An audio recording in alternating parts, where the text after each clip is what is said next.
What's going on, home chefs? Today's episode we have chicken veloute sauce, which is a mother sauce. Veloute sauce is all you need to make a chicken dish better, and it's a building block for other sauces.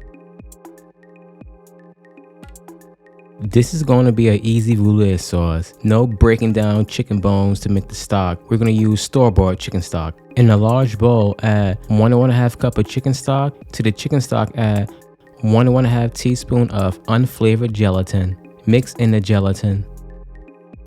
To make the sauce, you need to make a roux.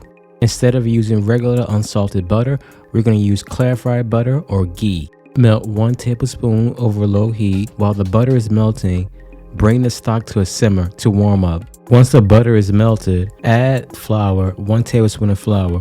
Keep stirring until it's mixed in, about 2 minutes. Don't burn the roux or make it too dark brown. Once the flour is mixed in, slowly add the stock while whisking. After adding the stock, bring to a simmer and simmer for 15 to 20 minutes to thicken. Once the sauce is a level of thickness for you, turn off the heat and strain through a sieve. Now you have a veloute sauce and know how to make one. Let's make a sauce from the veloute sauce. Heat up 1 cup of the veloute sauce and 1/4 cup of heavy cream.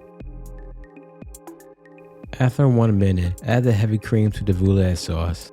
A 1/2 teaspoon of salt. Add 2 teaspoons of fresh lemon juice. 1.5 tablespoons of unsalted butter. Whisk in the butter. Simmer for 5 minutes. Then strain through a sieve. And now you just made a supreme sauce. Enjoy.